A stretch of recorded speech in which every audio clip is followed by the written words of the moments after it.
వేదాల్లో ఎవడన్నా అర్థం మార్చినా, ఇంకేదన్నా భాష్యం రాసినా మన జగద్గురువులకు కానీ మన హిందువులకు కానీ మనమేం పెద్ద అభ్యంతరం పెట్టం. వేదాలనే మనం అంత అనుల్లంఘనీయమని మనమేం అనుకోం. నీ ఇష్టం రా నాయన చెప్పు నీ సంగతి అంటాం.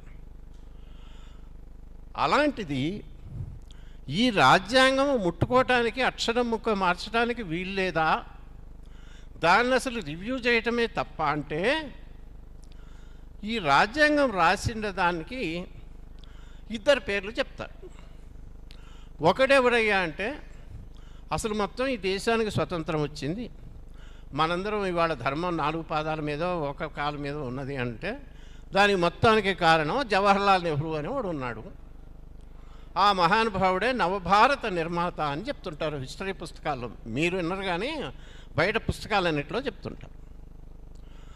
ఆయన ఏమన్నాడంటే, ప్రైమ్ మినిస్టర్గా ఉండి భారత రాజ్యాంగము ఇంకా 1949 సంవత్సరంలో ఇంకా అమల్లోకి రాకపోయే ముందు పార్లమెంట్లో ప్రకటన చేశాడు.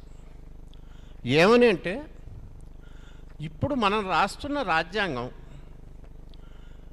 మనకి తర్వాత వచ్చే వాళ్ళని సంతృప్తి పరుస్తుందో లేదో మనకు చెప్పలేం.